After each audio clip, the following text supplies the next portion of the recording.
Eh bien, bonjour à tous les amis, je suis Pop-Up, bienvenue pour un nouvel épisode un peu différent de ce qu'on fait habituellement sur la chaîne. Je suis dans ma cuisine pour l'instant et aujourd'hui on va unboxer une imprimante 3D. J'ai reçu une Bamboulab P1S Series Combo. Donc voilà, c'est assez cool, j'ai hâte d'essayer ça. Donc si vous connaissez pas Bamboulab, ils font des imprimantes 3D plus faciles d'utilisation que les anciennes qu'on avait. Moi quand j'avais une CR10S avant, qui était fallait s'amuser tout le temps à la régler et tout, régler le plateau et tout. Là, normalement, tout ça devrait être fait automatiquement, donc je vais pouvoir réimprimer des choses. Désolé pour la lumière, du coup, on est dans la cuisine, et du coup, l'éclairage est moins bon qu'habituellement. Bref, on va ouvrir ça, on va voir ce qu'il y a à faire dessus, et essayer de la mettre en marche aujourd'hui. La raison pour laquelle on est dans la cuisine, c'est que je vais la brancher en bas pour l'instant pour vérifier qu'elle fonctionne, qu'il n'y ait pas de problème, avant de la monter à l'étage et la mettre dans son espace réel. Donc voilà, sur la cuisine, j'ai la chance d'avoir des prises de courant, donc je vais la brancher là pour le moment.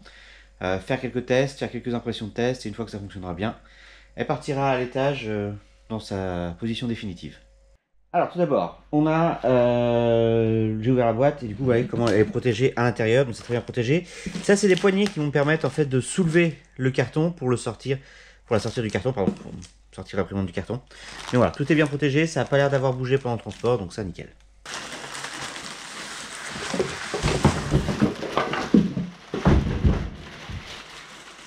Ok, du coup, ça sort très bien du carton avec ces poignées, c'était vraiment très bien pratique ça. Ok, au niveau là, donc vous voyez, il y a des protections sur les coins. J'ai des rouleaux de filaments qui sont au fond du carton, je vais aller chercher, je vais vider tout le carton et on voit ce qu'il y a à l'intérieur. Au final, à l'intérieur, j'ai évidemment la Bamboulab P1S qui est ici, belle machine, impeccable. On a le Quick Start avec les opérations qu'il va y avoir à faire à l'intérieur. Il y a quelques petites choses à faire puisque j'ai la version combo, c'est-à-dire que je vais avoir un module qui va venir au-dessus dans lequel je peux mettre jusqu'à 4 filaments de couleurs différentes pour faire de l'impression multicouleur.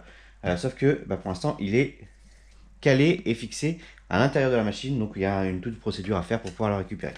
Également dans la boîte j'ai deux échantillons de PLA, donc j'ai du vert et j'ai du orange dans mon lot. Et également, j'ai quelque chose que je ne vais pas utiliser moi parce que j'en ai eu des très mauvaises retours là-dessus. C'est du support de PLA. Donc c'est pour imprimer tout ce qui va être les supports si jamais vous voulez imprimer des choses à plus de 45 degrés. Il faudra des supports pour maintenir tout ça. Dans le moment, il conseille d'imprimer avec ça. A priori, c'est pas top celui d'Angoulave, donc je ne vais pas l'utiliser. Moi, je vais me concentrer plutôt sur ces deux-là. Et également, j'ai ça, composant pour faire un petit kit, voilà, sans doute pour avoir des premières impressions dans la machine, mais ça on verra ça plus tard. Ok, maintenant on va faire étape par étape pour voir ce qu'il y a à faire sur la P1S pour pouvoir la mettre en service. Alors juste avant, petite information, si vous achetez une Bamboulab, gardez la boîte si jamais il y avait des problèmes avec la machine et qu'il fallait la renvoyer. Bamboulab les accepte a priori difficilement si elles ne sont pas dans les boîtes d'origine. Donc je vous conseille de garder la boîte de la machine si jamais il y avait un problème avec la garantie, tout ça. Alors, première étape, j'ai détaché le haut, la vitre du haut, on détachait juste le scotch, pour l'instant il est resté protégé. Et vous pouvez voir à l'intérieur, il y a les différents accessoires, il y a la boîte d'accessoires là, il y a l'unité AMS, donc pour le multifinalement qui est ici.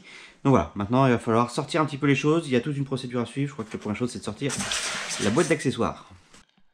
Boîte d'accessoires dans laquelle on va retrouver notamment l'écran LCD, les différents câbles et les différentes choses. L'extrudeur aussi, donc voilà. On va avoir tout ça à l'intérieur. Ensuite, la partie suivante, je prends la clé Allen qui est dans la boîte d'accessoires et il faut aller détacher, je sais pas si vous n'allez pas voir peut-être, les deux petites vis qui sont ici. Je vais mettre la lumière du téléphone. Voilà, il y a deux petites vis à aller détacher qui sont marquées en rouge ici pour pouvoir permettre de détacher le module AMS et de l'enlever de la machine. Voilà, c'est l'étape suivante. Ok, l'AMS est sortie, voilà, elle est là, elle est prête à être travaillée, et du coup on a la machine ici. L'étape suivante, ça va être d'aller enlever la protection ici pour le bed de la machine. J'ai 4 vis à nouveau à aller retirer sur les coins, donc voilà, tout est expliqué très bien pour l'instant dans le catalogue, donc il n'y a pas de problème là-dessus. Ok, pour l'instant ça se passe toujours bien, la protection ici est retirée. On a maintenant ici la bedsheet qui est là. L'étape suivante, ça va être de dégager la tête ici et l'endroit où la machine peut envoyer ses déchets. Voilà, qui partent par là. Donc il faut dégager ces deux choses là ensuite. Ok, je passe de ce côté là, du coup maintenant, le but ça va être d'assembler la MS, qu'elle aille sur la machine, donc c'est pour ça qu'on est là de ce côté là maintenant. C'est l'étape suivante, maintenant que tout est dégagé à l'intérieur et qu'on est prêt de ce côté là. J'ai également enlevé du coup les protections sur les vitres puisque la MS va venir au-dessus de la machine. Ok, bon, cette étape-là, c'était assez facile. C'est trois choses à connecter, hein. Le câble d'alimentation de la MS, le tube pour le filament et le câble qui va ici vers la machine pour contrôler. Puisque là, ça, on peut en avoir jusqu'à 4 AMS. Hein, donc potentiellement, on peut avoir jusqu'à 16 couleurs. Donc, on peut y avoir un hub ici. Donc voilà, il y a un câble ici qui relie le hub unique que j'ai avec la machine. Ok, l'étape suivante, ça a été d'installer le support ici. C'est si jamais on veut utiliser soit une seule bobine de filament, soit si on n'a pas de système AMS, on met la bobine ici pour pouvoir se connecter et que ça parte dans le système. Je compte pas forcément l'utiliser, parce que même avec une bobine, moi je vais plutôt le mettre dans l'AMS. C'est là pour ça. Mais au cas où, quand même, je l'ai mis, comme ça je suis sûr qu'il n'est pas perdu. L'étape suivante, ça va être d'enlever ces deux vis là sur les côtés. Ce sont des vis qui maintiennent la plaque en place, ici le support. Donc bah, voilà, il faut les enlever pour qu'elle puisse monter, descendre et travailler. Donc on va faire ça. Papa, c'est en train de faire le montage. Juste pour vous prévenir qu'il y a aussi une troisième vis dans le fond au niveau du troisième truc qui fait monter le plateau. Il y a une troisième vis à enlever. Pensez bien parce que j'avais oublié de le faire au moment du montage. Et l'étape suivante, ça va être d'installer l'écran qui va venir se placer ici pour pouvoir contrôler l'imprimante 3D. Étape suivante, on connecte la machine et après on fait avec l'application. Hop, on a le système AMS qui démarre, la machine est en train de démarrer. Et on va avoir des choses à lire sur l'écran avant de continuer. Ok, c'est bon, j'ai fait tous les tests qu'il fallait et du coup maintenant il est prêt à faire son autotest, vérifier que tout fonctionne bien. Donc c'est parti. La machine est démarrée et commence par mettre à jour son firmware évidemment. Première chose, on met à jour et après on fait tous les tests nécessaires. Ok, mise à jour réalisée avec succès au niveau du firmware, donc ça, nickel. Et ensuite, c'est la calibration de la machine, ça va prendre environ 26 minutes. Donc là voilà, le lit va se lever, donc ce qui va permettre d'enlever aussi les derniers bouts de plastique qu'il y a, de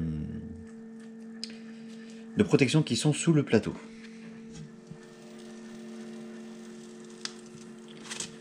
Hop, impeccable.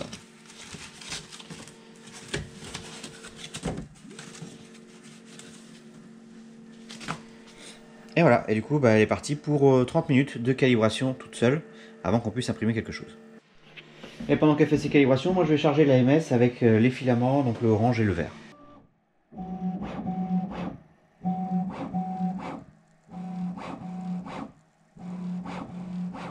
Ok, c'est bon, la calibration est terminée. L'AMS est chargée, j'ai mis les deux couleurs. Et puis bah je pense qu'on va se faire une petite... un petit Banshee éventuellement pour commencer. Ça va être pas mal. Imprimer, ça va prendre 11 minutes. Et c'est parti, du coup ça commence. Je m'en fiche un peu de la couleur pour le moment. L'important pour moi c'est surtout de voir tourner la machine. Il va falloir bien évidemment attendre que tout ça chauffe. Allez, c'est parti, du coup comme vous pouvez voir ce sera du orange pour le Banshee. C'est ce qui s'est chargé dans l'AMS. C'est la première couleur en même temps, donc c'est pas grave. Ce qui m'intéressait c'était de faire un test. C'est parti pour 22 minutes, le chauffage est en cours. Et c'est en train de commencer à tourner, de chauffer. Il faut attendre évidemment que ça ait atteint les 250 degrés pour que ça commence à imprimer. Ça devrait être assez rapide, 22 minutes du coup pour faire le Banshee. Et on va pouvoir voir ce que ça donne après. Hop, et ça y est, c'est parti du coup, il commence l'impression. On a 192 couches à faire, ça va aller assez vite. C'est un petit bateau, c'est pour tester un peu, voir ce que ça donne l'impression sur cette imprimante. Par contre, elle est beaucoup plus rapide que la CR16. Je vois déjà de fonctionner, c'est cool. Hop, et l'impression est terminée du Banshee qui est ici.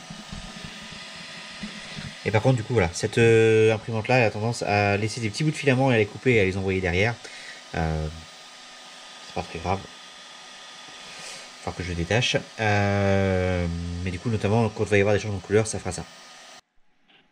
Et franchement, pour une première impression, c'est propre, je suis content. Il y a quelques fils, mais ça, c'est pas grave. Voilà. C'est vraiment défaut sortie d'usine. J'ai pas fait de réglage du tout sur l'imprimante. Pour l'instant, ça fait ça. Hop, et maintenant je vais partir sur une petite impression bicouleur pour voir ce que ça donne, toujours sans trop de réglages. C'est juste un scrapper pour me permettre d'enlever les choses sur les côtés et tout ça. Pas de problème là-dessus.